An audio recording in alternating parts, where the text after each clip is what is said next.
tous, bienvenue dans notre émission Pasteur, j'ai une question. Aujourd'hui, je suis heureux de vous retrouver dans cette troisième phase de la capsule Pasteur, j'ai une question. Nous recevons beaucoup de questions, énormément de questions, et nous rendons grâce à Dieu pour vous. Et nous sommes ravis de prendre le temps de répondre à vos questions. Une fois de plus, aujourd'hui, je vais prendre le temps de sélectionner. Nous avons sélectionné, l'équipe a sélectionné 10 questions et nous allons répondre à ces questions. Et donc, avant de commencer, nous allons prendre le temps de prier et de recommander ce temps entre les mains du Seigneur. Seigneur, nous voulons te dire merci, notre Dieu, parce que tu es avec nous. Nous te louons, nous t'adorons, car personne n'est comme toi et tu es celui qui mérite notre louange et notre adoration. Nous t'élèvons. Ô toi le grand Dieu, toi qui nous aides, qui nous aimes et qui nous conduit. Merci Seigneur de nous donner ton esprit encore ce matin afin que nous puissions apporter des réponses aux questions de tes enfants. Glorifié sois-tu Seigneur, Esprit de Dieu, toi qui connais toutes choses, Esprit Saint, l'Esprit qui est omniscient, viens nous conduire, viens nous éclairer, nous te supplions.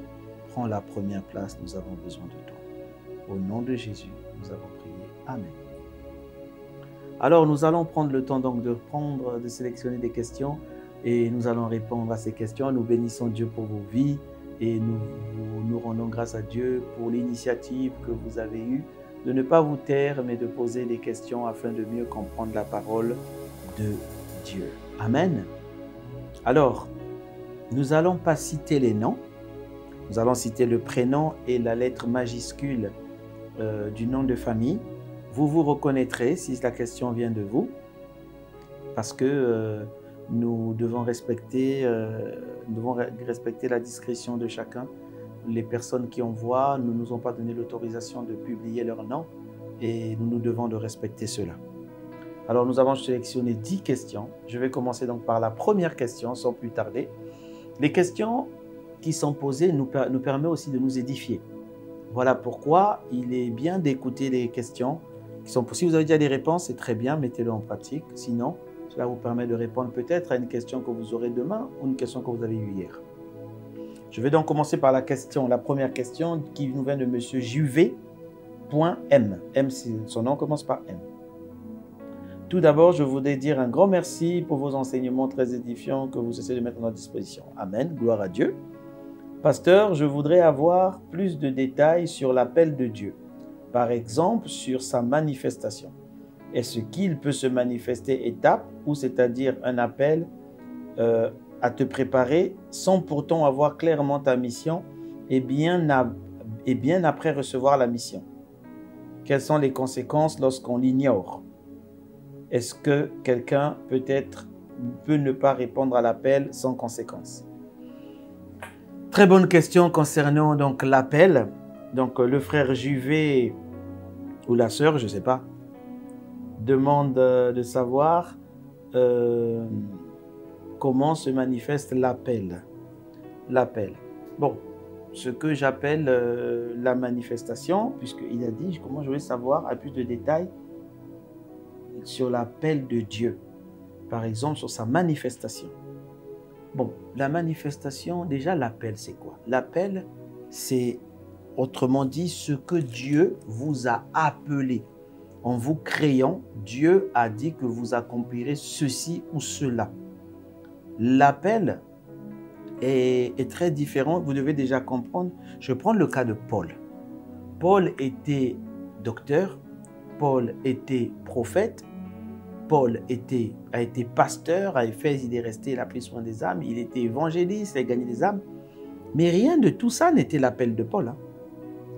L'appel de Paul, Paul le dit dans le livre de Actes, il dit « Le Seigneur m'a appelé afin que je sois l'apôtre des gentils, afin que j'aille prendre ce peuple, les faire passer des ténèbres à la lumière, de la puissance de Satan à la puissance de Dieu. » Ça, c'est l'appel de Paul. Ce n'est pas être prophète, docteur ou évangéliste. Son appel, c'était d'aller convertir les incroyants. Alors, quand vous dites la manifestation de l'appel, Il est vrai que dans certains cas, le Seigneur peut vous donner tout ce que vous avez besoin pour votre appel en une fois. Il va vous dire, par exemple, il vous appelait à quoi? Mais comment cela va se manifester dans votre vie? C'est toujours par étapes. C'est toujours par étapes. C'est toujours bout par bout et au fur et à mesure. Dieu ne va pas vous donner tous les détails en une fois. Non, vous allez fuir. Déjà, pourquoi? Pour deux raisons. Parce qu'il y a des choses que vous ne supporterez pas. Même Paul, quand Dieu l'a appelé, il ne lui a pas dit tout ce qu'il allait endurer, tout ce qu'il allait traverser, tous les pays où il devait aller. La deuxième chose, c'est que l'appel n'a pas de fin. L'appel n'a pas de fin. N'oubliez jamais ça. Ça veut dire que l'appel, par exemple, on ne peut pas vous appeler, non, Dieu m'a appelé à construire 10 églises. Non, ce n'est pas un appel. Soit Dieu vous a appelé à bâtir des églises, c'est-à-dire tant que vous êtes en vie, vous en ferez. Paul avait été appelé à aller convertir les âmes, les gentils, les païens. S'il était en vie jusqu'aujourd'hui, il serait venu dans le village qui est à côté, là où on n'a pas entendu parler de Jésus, il aurait continué à faire son travail. Donc l'appel, c'est avec votre force et Dieu dit, tu es capable encore, allez, on va plus loin. Tu es encore capable, on va plus loin. Faire le même travail, plus loin, plus loin. Alors, si Dieu vous a appelé depuis le ventre de votre mère, Dieu sait déjà, donc au moment où il vous créez, la Bible dit, Dieu fait toutes choses pour un but, il savait déjà ce que vous allez faire. Maintenant, la manifestation dans votre vie va se faire étape par étape. N'attendez pas que tous les feux soient verts pour commencer. Étape par étape, il va vous conduire, il va vous emmener. Il avait dit à Moïse qu'il avait été suscité pour aller sortir le peuple d'Égypte et le conduire et emmener le peuple vers la terre promise. Vrai, il a fait jusqu'à ce que lui-même, il n'est même pas arrivé à la terre promise. Mais étape par étape, le Seigneur l'a conduit, revenez par ici, tournez par là, restez ici, ainsi de suite. Donc l'appel se fait par étape dans son accomplissement, si c'est ça que vous avez appelé sa manifestation. Que se passe-t-il quand on ignore l'appel? La vérité, c'est qu'on stagne. On a l'impression de ne rien faire. C'est comme un pneu qui a été créé pour être dans une voiture et qui ne fait rien. Il va être utilisé pour faire autre chose. On stagne, on n'a pas de résultats concrets dans ce qu'on fait. Et le deuxième point, c'est que on a un manque intérieur de satisfaction. On a l'impression de ne pas faire ce pourquoi on a été créé parce que si on ne va pas vers l'appel, on va aller vers autre chose qui ne sera pas notre appel. Or, la Bible déclare clairement que Dieu ne se répand pas. Dieu ne change pas notre appel et ne change pas les dons qu'il nous a donnés. C'est-à-dire que votre appel restera votre appel. Si c'est vous qui êtes appelé à ça, c'est vous qui devez le faire. Si vous ne le faites pas, c'est vous qui allez vous ennuyer. Jusqu'au jour où vous allez, mais on peut refuser l'appel. Vous pouvez refuser l'appel. Dieu suscitera quelqu'un d'autre. Mais vous vivrez une vie d'ennui. Vous sentirez que vous n'êtes pas à votre place dans ce que vous faites. Vous ne serez jamais totalement épanoui. Je passe à la question numéro 2 de M. Disney K. Bonjour, pasteur. Dans ce mail, trouvez ma question. Sommes-nous déjà dans la fin des temps ou encore la fin des temps est proche? Bon, à cette question de M. Disney, je peux vous répondre oui et non. Parce qu'en me référant sur ce que Jésus a dit dans le livre de Matthieu 24, à partir du verset 5, la Bible dit « Car plusieurs viendront en mon nom diront, c'est moi qui suis le Christ, et ils séduiront beaucoup de gens. Vous entendrez parler de guerre et de bruit de guerre. Gardez-vous d'être troublés, car il faut que ces choses arrivent. Mais ça ne serait pas encore la fin. » Vous voyez, aujourd'hui, nous sommes en train d'entendre parler de guerre, de bruit de guerre, d'épidémie, de pandémie, mais ça ne sera pas encore la fin. Une nation s'élèvera contre une autre et un royaume contre un autre. Et il y aura en divers lieux de la famine et des tremblements de terre. C'est ce que nous voyons aujourd'hui. Mais la Bible dit, tout cela ne sera que le commencement des douleurs. Donc nous sommes dans le commencement des douleurs. Les douleurs vont s'intensifier. Les crises comme celles qu'on a vues vont se répéter. Ça, c'est ce que Jésus a dit. Alors on vous livrera au tourment et on vous fera mourir et vous serez haïs. Voilà. Alors plusieurs succomberont et ils trahiront. Ils se haïront les uns les autres. Plusieurs faux prophètes s'élèveront et séduiront beaucoup de gens. Et parce que l'iniquité sera accrue, l'amour d'un grand nombre se refroidira. mais celui qui persévérera jusqu'à la fin sera sauvé. Cette bonne nouvelle sera prêchée dans le monde entier pour servir de témoignage à toutes les nations. Alors viendra la fin. Donc, le signal de la fin, ça sera surtout que le royaume a été prêché à toutes les nations. Et les gens ont accepté ou ont refusé. Le signal de la fin, il y a beaucoup de choses que la Bible dit. Quand vous verrez l'abomination occuper des grandes places, il y a l'horloge prophétique qui est Israël, qui, en fonction de ce qui se passe en Israël, on peut lire dans quel temps nous sommes. Oui, nous sommes dans la saison de la fin, mais nous ne sommes pas encore dans vraiment le temps, parce que dans les temps, il y a plusieurs choses. Il y a la saison, il y a le temps plénéro, il y a le temps kairos, il y a le temps chronos. La fin, on n'y est pas encore sur la fin, mais on est rentré dans le commencement de la fin, s'il faut le dire comme ça. Question 3 de Michel M. Bonjour pasteur, ma question sera un peu longue. C'est un peu juste sur le contexte. Conscient que nous sommes nés pécheurs avec l'origine du péché depuis Adam et que ce caractère ou cette nature adamique résiste en nous, tant que nous ne sommes pas nés de nouveau, réside en nous. Bon, il est écrit résiste. C'est juste accepter Jésus et croire qu'il est notre Seigneur et Sauveur qui nous enlève cette nature adamique. Alors, si la nature adamique du péché est ôtée en acceptant Jésus, est-ce que les liens familiaux, des contrats de nos ancêtres de péché et nos aïeux peuvent encore nous suivre? Point d'interrogation. Le péché de nos ancêtres, leurs transactions spirituelles sont-ils plus forts que le péché originel? Oula, ça fait beaucoup de questions. Bon, 1. Oui.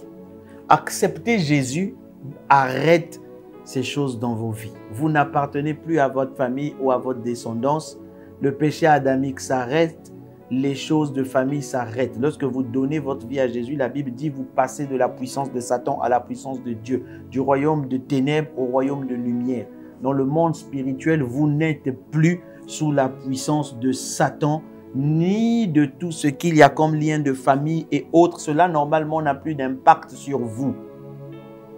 Le deuxième point que je peux vous dire, les liens de famille, par exemple, quand on nous enseigne ce genre de choses qu'on appelle les réclamations, logiquement, on réclame quelque chose qui nous appartient.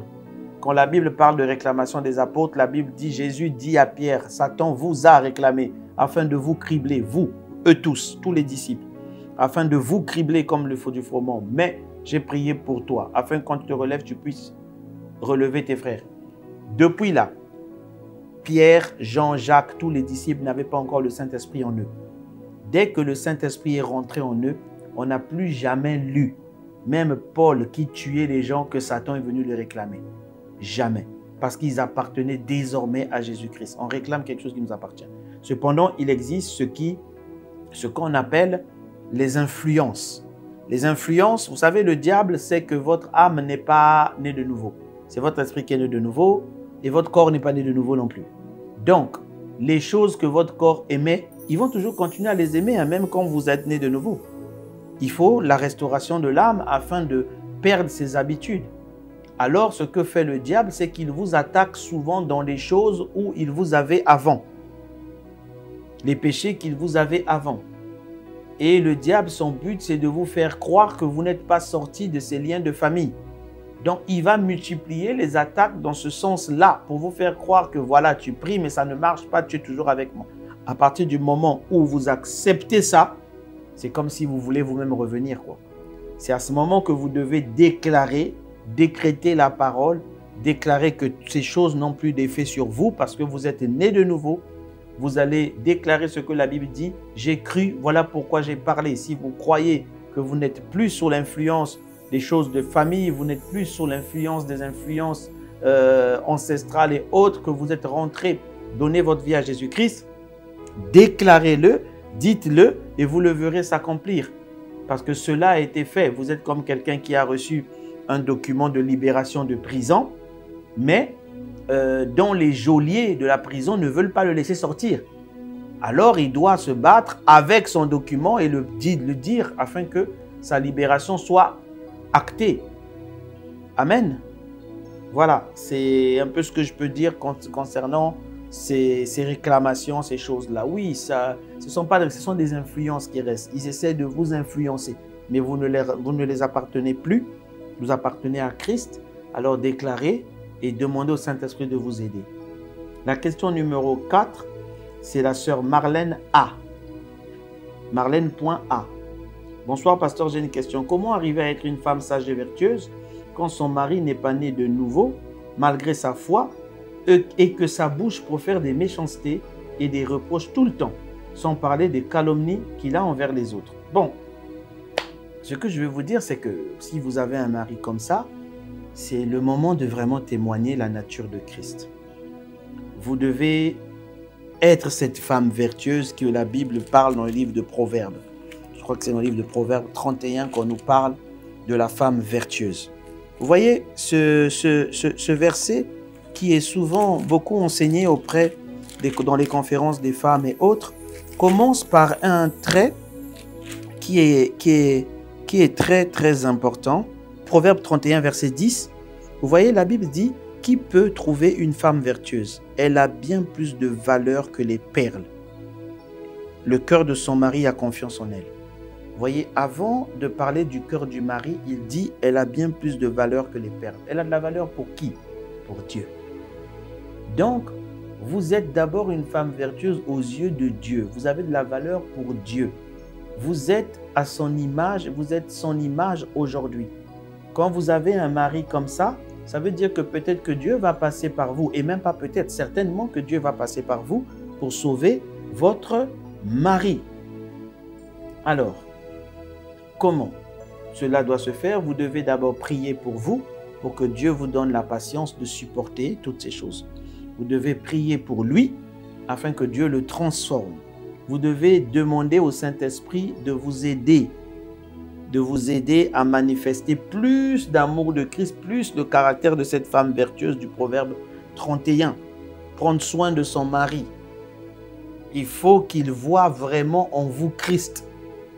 Et un jour, au fur et à mesure, avec l'action de la prière pour lui, Dieu va commencer à le transformer. Il faut que vous puissiez plutôt regarder aux qualités de votre mari qu'à ses défauts. Vous voyez, quand on est confronté souvent à ce genre de choses, on se focalise à regarder beaucoup aux défauts de l'autre. Nous devons plutôt regarder aux qualités, les mêmes qualités qui a fait que vous ayez accepté de l'épouser au début. Ces qualités sont souvent là. Elles sont toujours là. Regardez plus ses qualités et ne regardez pas ses défauts. Priez pour les défauts, célébrez ses qualités, montrez-lui. Dites-lui qu'il est un homme différent et qu'il est un homme bien. Et priez pour lui et Dieu va vous aider. Dieu va vous aider. Manifestez Christ, manifestez la patience, le fruit de l'esprit, la douceur vis-à-vis de lui, qu'il voit plutôt en vous Dieu, ça va le faire changer et ça va le transformer. Et demandez le Saint-Esprit de vous aider. Alors je passe à la question numéro 5. Marceline B. Tout à l'heure, la question de Madame Marlène, terminée par bien sûr les prières que vous faites pour moi. Je rends grâce à Dieu pour ça. Merci beaucoup. Question numéro 5, Marceline B. Bonjour pasteur, j'aimerais savoir, qu'est-ce qu'il faut pour être rempli du Saint-Esprit étant chrétien? Merci. La Bible explique cela. Vous voyez, d'abord, si vous voulez toujours être rempli du Saint-Esprit, vous devez ne pas l'éteindre donc. Vous devez garder le feu allumé. Soyez toujours joyeux. Soyez toujours joyeux. Priez sans cesse. Rendez grâce en toutes choses, car c'est à votre égard la volonté de Dieu en Jésus-Christ. N'éteignez pas l'esprit. Vous voyez, il termine par n'éteignez pas l'esprit parce que quand vous êtes triste, vous attristez l'esprit. Quand vous ne priez pas, vous éteignez le feu de l'esprit. Quand vous ne savez pas rendre grâce à Dieu pour ce que vous avez déjà, vous éteignez le feu de l'esprit. Donc, en faisant déjà ces quatre premières choses, trois premières choses, vous n'éteindrez pas l'esprit. Maintenant, pour garder un feu et être toujours rempli du Saint-Esprit, toujours dans le livre d'Éphésiens 5, je pense à partir du verset, non, ça c'est pas Éphésiens 5, c'est Thessaloniciens, 1 Thessaloniciens 5, 18, je crois. Il dit, ne vous enivrez pas de vin, c'est de la débauche. Soyez au contraire remplis du Saint-Esprit. Entretenez-vous. Comment on est rempli du Saint-Esprit? Entretenez-vous par des psaumes, des hymnes et des cantiques, chantant et célébrant de tout votre cœur les louanges du Seigneur. Rendez continuellement grâce pour toutes choses à Dieu le Père au nom de notre Seigneur Jésus. Voyez, la louange, l'adoration vous augmente le feu et le remplissage du Saint-Esprit dans de vous. La joie, la prière évite d'éteindre l'esprit. L'action de grâce agit dans les deux. Donc, il faut avoir des cœurs reconnaissants, des cœurs remplis d'actions de grâce. Dites, rendez grâce à Dieu, dites merci à Dieu. Regardez votre vie, tout ce que Dieu fait, dites merci à Dieu. Ayez un cœur pleinement d'actions de grâce. Et ça va vous emmener à toujours rester rempli du Saint-Esprit, à être enivré du Saint-Esprit. Amen. Alors, nous passons à la question de Junior B. Pasteur, j'ai eu à faire des erreurs et cela a déchiré mon cœur, mais j'ai eu ce sentiment de honte. Après vos différentes édifications, j'ai dû demander pardon à Dieu et je crois à la miséricorde de Dieu. Cependant, les événements de la vie me font comprendre, c'est comme si Dieu ne m'a pas pardonné, les événements de la vie. Certains me disent que le pardon, c'est dans ton esprit, mais tu dois payer de tes erreurs sur la terre. Donc, le pardon de Dieu, s'il est vrai, annule pas ses souffrances, ses impressions de payer de tes fautes. C'est comme si rien n'a été ôté et que Jésus est mort pour moi pour rien. Mon frère, déjà, tu as raison, tu es déjà pardonné. Tu es pour toi pardonné. Il ne faut pas écouter les gens qui te disent que tu dois payer sur la terre. Et ce n'est même pas biblique. Le pardon, il vient de Dieu. Dieu, quand il pardonne. Vous voyez, on a développé souvent dans les églises ou auprès de frères, mais c'est un manque de connaissance sur ce qu'est la grâce. C'est un manque de connaissance sur ce qu'est la miséricorde. C'est aussi les dégâts de la loi. La loi nous a beaucoup enseigné le mérite, mais on ne comprend pas la grâce. Je vais vous donner un exemple concret par rapport à la Bible. Le brigand qui était à côté de Jésus, lui, il a dit à Jésus, lui, il a reconnu qu'il a mal fait. Il a dit, nous, on sait qu'on mérite ce qu'on a fait. Mais lui, Jésus, il n'a rien fait. Seigneur, souviens-toi de moi dans ta gloire. Le Seigneur lui a dit, ce soir même, tu seras avec moi dans la maison de mon Père. Voilà un brigand qui était à la croix, qui a fait beaucoup de mal, qui se répond à la croix, qui demande pardon et qui dit à Dieu de se souvenir de lui. Et lui, il est rentré. Alors, il y a une différence entre le pardon et le fruit de la repentance. Et déjà, la repentance ne veut pas dire pardon. Le pardon, c'est le pardon, on l'obtient de Dieu. La repentance, c'est un changement du système de pensée. C'est une métanoïa en grec. Ça veut dire changer notre façon de penser afin de ne plus refaire les mêmes choses. Dans le mot repentance, il n'y a pas pardon. Le pardon est à part de la repentance. Mais ce que les gens veulent voir, c'est le fruit de la repentance. C'est-à-dire, quand tu as demandé pardon là, maintenant tu as décidé de changer, on veut voir que tu as changé. Certaines personnes attendent de voir ton changement pour réellement te pardonner. Je connais, je sais ce que je dis. Or, le pardon ne dépend pas du changement de la personne. Le pardon dépend du pardon. Le pardon s'arrête sur le pardon. Si Jésus avait dit à ce brigand sur la croix, descends de là où tu es, va d'abord demander pardon à tout le monde, tous ceux à qui tu as fait mal, et puis tu vas voir, mais il ne serait jamais rentré. Il ne serait jamais rentré. Il serait resté à l'extérieur. Dieu vous a déjà pardonné. Dieu vous a pardonné. Relevez-vous. Il a dit à la femme qui a été surprise en flagrant délit d'adultère, tes péchés sont pardonnés, lève-toi et ne pêche plus. Ne pêche plus. Les péchés sont pardonnés. Il n'a pas dit, je vais d'abord voir si tu as changé et que tu ne repars plus chez le gars là.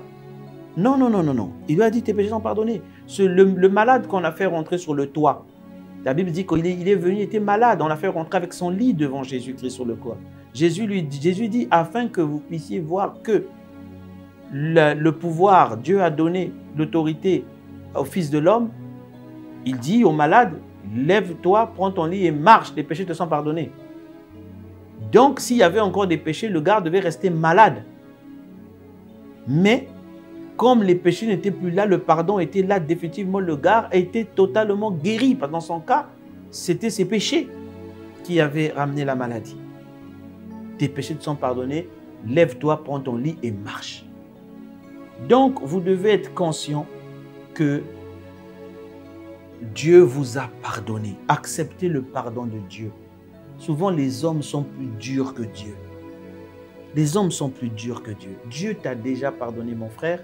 Accepte son pardon et rentre dans la repentance. C'est-à-dire, mets en place des systèmes pour ne plus pécher.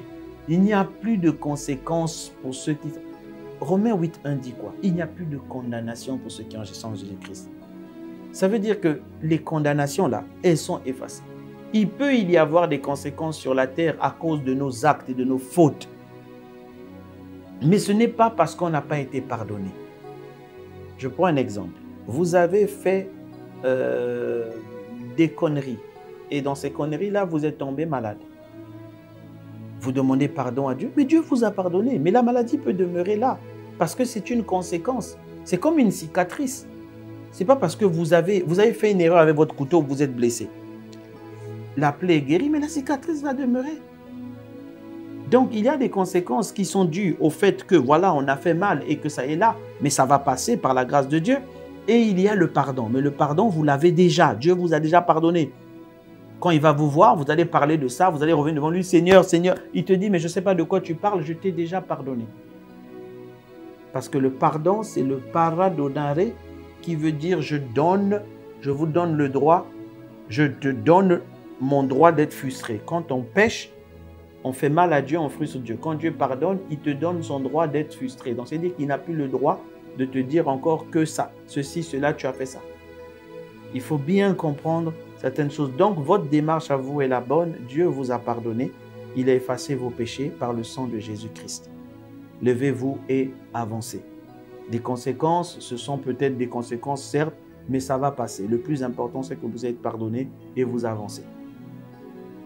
La question numéro 7. Elle vient de M. Abraham M. Bonjour, pasteur. J'aimerais connaître comment faire pour se connecter à la grâce qui repose sur un homme de Dieu, surtout lorsqu'on est à distance et qu'on ne prie pas dans la même assemblée que cet homme de Dieu. Merci. Il faut demander à Dieu. Il faut d'abord le demander à Dieu parce que c'est Dieu qui fait grâce à qui il veut. Et cette grâce ou cette onction plus précisément, parce qu'on appelle la grâce de tel homme, vous savez, la grâce est ce que nous vivons, ce que nous voyons. La grâce est disponible pour tout le monde, dit la Bible. Je parlerai peut-être de l'onction qui est sur cet homme de Dieu. Mais la grâce, ce que nous on appelle par abus de langage, je vais me connecter à telle grâce. Mais la grâce, elle est disponible pour tout le monde, la Bible dit.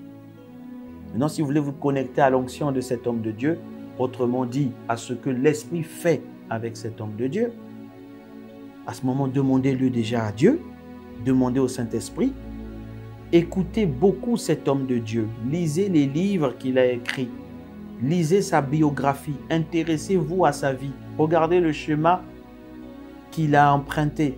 Souvent, la Bible écrit aussi qu'il n'y a rien de nouveau sur la terre, ce qui a été sera. Ça veut dire que regardez ce qui a été semé dans le ministère de cet homme de Dieu. Semé dans le ministère de cet homme de Dieu. Même quand il est à distance, faites une semence. Moi, je l'ai fait, je l'ai appliqué. Faites une semence et le Seigneur va certainement faire couler, parce que la Bible dit celui qui sème récolte. Il va certainement faire couler de quelque chose de ce ministère vers vous. Je vous conseillerais de lire un livre qui s'appelle « Recevoir l'onction », mais écrit du pasteur Dag. Recevoir l'onction, il y a plusieurs de serviteurs de Dieu qui ont écrit sur recevoir l'onction. Mais le pasteur Dag a écrit sur ce livre, notamment sur ce que vous dites. Comment recevoir l'onction d'un homme, d'un serviteur de Dieu étant à distance. Question numéro 8 nous vient de Jérémie E. Bonjour pasteur, comment pouvons-nous développer personnellement, nous développer personnellement afin d'atteindre nos objectifs? Bon, développement personnel afin d'atteindre nos objectifs, je veux répondre en fonction de la Bible. 1. Vous devez prier en langue. Pourquoi la prière en langue? Parce que la prière en langue, c'est la prière qui vous permet de prier conformément à la volonté de Dieu. Et la volonté de Dieu, c'est que personne ne rate son appel et que tout le monde accomplit son appel. Donc, quand vous priez beaucoup en langue, vous êtes certainement en train de prier selon la volonté de Dieu pour votre vie. Et cela va emmener des développements, des grâces, des onctions, des dons spirituels. Voilà pourquoi la prière en langue est souvent parmi les dons les plus combattus. Vous devez vous former. N'oubliez pas de se former. Quel que soit le domaine dans lequel Dieu vous appelle, le développement passe par la formation parce que la formation vous donne une forme. Voilà pourquoi dans le mot formation, il y a le mot forme. Donc, quand on fait une formation, c'est pour en sortir une forme. Et la forme, c'est celle que Dieu veut vous donner. Donc, vous devez vous former. Former intellectuellement, former spirituellement. Vous devez beaucoup travailler. Vous devez aimer le travail. Parce que le travail, c'est ce que Dieu nous donne pour exprimer nos compétences. Si Dieu vous a appelé au ministère dans l'Église, alors formez-vous, lisez beaucoup la Bible. Si Dieu vous a appelé dans les finances, formez-vous dans les finances. Si Dieu vous a appelé dans le sport, alors soyez sur un terrain d'entraînement. On ne peut pas avoir tous les mêmes niveaux de prière. Celui qui est appelé à être pasteur, prendre soin de bébés, être prophète, il a un niveau de prière qui est différent de celui qui est appelé à être docteur. Celui qui est appelé à être docteur, il va plonger toute sa vie dans les Écritures, essayer de comprendre ce qui est écrit. Mais on ne peut pas avoir la même, parce que ça, c'est son travail. Mais celui qui est appelé à être médecin, mais son temps à lui sera dans étudier le corps humain. Donc, il n'aura peut-être pas le même niveau, le même temps de prière que celui qui est appelé à être prophète. Alors, chacun doit se former dans son domaine. Vous devez planifier. Planifier. Quand vous voulez vous développer, la planification est quelque chose de vital afin d'éviter la surprise. La planification nous permet d'anticiper, de nous préparer. Et derrière, après ça, vous devez agir. Agir en fonction de ce que Dieu vous a dit par rapport à votre appel. Vous devez avoir l'audace, oser et agir en fonction de ce que Dieu vous a dit. Au fur et à mesure, vous verrez le développement arriver, vous allez croître au fur et à mesure. Amen. Associez le Saint-Esprit à votre démarche, il vous fera gagner énormément de temps. La question numéro 9 nous vient de M. Yao Jika. Pasteur, en suivant votre émission sur l'âme de l'homme, je me suis posé cette question. Comment les sciences occultes parviennent à atteindre une des dimensions et à manipuler l'homme à leur guise? Bon, ça ressemble un peu à des questions que j'ai déjà posées, que j'ai déjà répondu. Déjà, ils se forment. Les gens qui font l'occultisme, souvent, ils sont même plus sérieux que certains chrétiens. Ils savent que le Satan est mauvais. Et quand ils déconnent, les sanctions sont rapides chez eux là-bas. Chez nous, il y a la miséricorde qui agit. Alors, ils prennent assez des choses au sérieux. Ils se forment, ils croient vraiment en ce qu'ils font. Et puis, bien sûr, avec l'association des esprits du monde. Hein, parce que dans le monde où nous sommes, il y a des mauvais esprits. Il y a des esprits de manipulation, des esprits d'aveuglement. Et l'association entre la manipulation et l'aveuglement, lorsque ça agit sur quelqu'un, la personne qui est en face fait tout ce qu'on lui demande de faire. Elle est aveuglée et puis elle est manipulée. Donc, ils connaissent le fonctionnement de ces parties de l'âme et ils utilisent les sciences occultes et les manifestations spirituelles démoniaques pour manipuler le peuple, pour manipuler les personnes, pour les aveugler. Vous voyez quelqu'un qui arrive, qui vous dit qu'il a tout fait bien, mais tout le monde sait qu'il n'a rien fait de bien, mais tout le monde applaudit. Applaudit. Mais qu'est-ce qui se passe? Il y a des effets spirituels, il y a des choses derrière qui emmènent les personnes à suivre ce genre de personnes sans même se rendre compte. Voilà. Donc, ils sont assez engagés et conscients de ce qu'ils font et ils se forment vraiment de l'eau. Question numéro 10 nous vient du frère 7Y. 7.Y. Les péchés de nos parents peuvent-ils impacter sur nos vies? Bon, je répondrai un peu comme à la question que j'ai parlé, dont j'ai répondu tout à l'heure concernant les influences. La Bible dit dans le livre de Jérémie que dans le temps nouveau, Jérémie 31 au verset 29, je crois, il est écrit « En ces jours-là, on ne dira plus « Les pères ont mangé les raisins verts et les dents des enfants ont été agacées. Mais chacun mourra pour sa propre iniquité. tout homme qui mangera des raisins verts, ses dents seront agacées. Donc Jésus est venu mettre ces temps-là. Pourquoi? À partir du moment, il est vrai que le Seigneur dans le livre de Deutéronome a dit, il est le Dieu qui frappe les péchés jusqu'à la 4e génération et jusqu'à la 10e quand les parents n'étaient pas mariés. Mais ça, c'est une descendance. Bien sûr, les enfants de votre père vont être frappés, vos enfants, ainsi de suite. Mais ça, c'est dans le cadre spirituel. Et là, il parlait à la race adamique. Il parlait au peuple d'Israël qui étaient sortis, qui étaient tous des Adams. Mais à partir du moment où nous, on passe en Jésus-Christ, il n'y a plus de condamnation. En Jésus-Christ, quand on vous voit, votre père, ce n'est plus votre père biologique qui était là, ce n'est plus Adam, c'est Christ. Christ a déjà payé pour tout péché. Donc, en Jésus-Christ, les fautes de nos parents ne nous touchent plus. Ça ne nous touche plus. Parce que en Christ, on ne voit pas Marc, fils de un tel, mais on va Marc, fils de Dieu. Fils de Christ, fils de Dieu. Voilà comment les malédictions continuent à s'appliquer sur ceux qui ne sont pas en Christ, mais sur ceux qui sont en Christ, ça s'arrête. Mais le diable va vouloir toujours, comme je parlais tout à l'heure des influences, vous faire croire que ça marche encore chez vous. Mais quand vous vous levez, vous résistez à lui avec une foi ferme, une foi qui dit que j'appartiens à Christ, la Bible dit, il fuira loin de vous. Résistez au diable et il fuira loin de vous. Voilà, nous allons nous arrêter là pour aujourd'hui. Nous avons répondu à 10 questions. J'espère que ces questions, des réponses vous ont édifié, vous ont fait connaître certaines choses ou encore faire asseoir certaines connaissances mieux qu'avant. Que Dieu vous bénisse. Et si vous avez d'autres questions, écrivez-nous. Nous prendrons le temps de nous asseoir et de répondre à vos questions. Seigneur, je te loue, je te bénis, je te glorifie pour tous nos frères et sœurs à qui toi-même tu as envoyé ta parole aujourd'hui pour répondre aux questions. Seigneur, aide-les à saisir les réponses et par ton esprit, Seigneur, accompagne-les vers le succès que toi tu as pour eux. Glorifie le nom de Jésus-Christ et glorifie l'œuvre achevée de Christ à la croix. Saint-Esprit, fais-le, parce que c'est ta volonté que le peuple soit formé. Merci de nous avoir accompagnés pendant ce temps. Merci Seigneur de nous avoir éclairés pendant les réponses. Glorifie ton saint nom.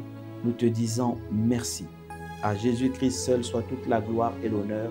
C'est en son nom précieux que nous avons prié. Amen. Que Dieu vous bénisse. Nous vous retrouverons à notre prochaine émission. Dans cette prochaine capsule, Pasteur, j'ai une question. À la prochaine.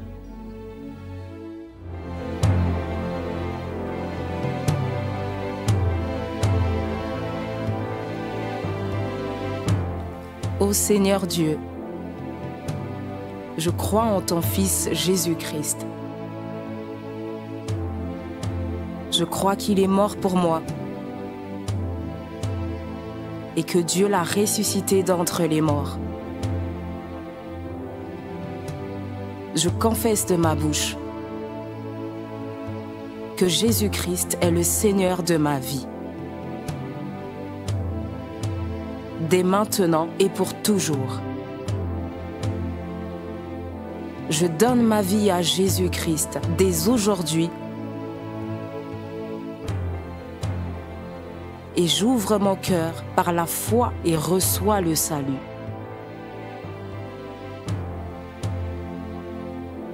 Je reçois maintenant la vie éternelle dans mon esprit. Merci Seigneur d'écouter ma prière. Mes péchés ont été lavés par le sang de Jésus.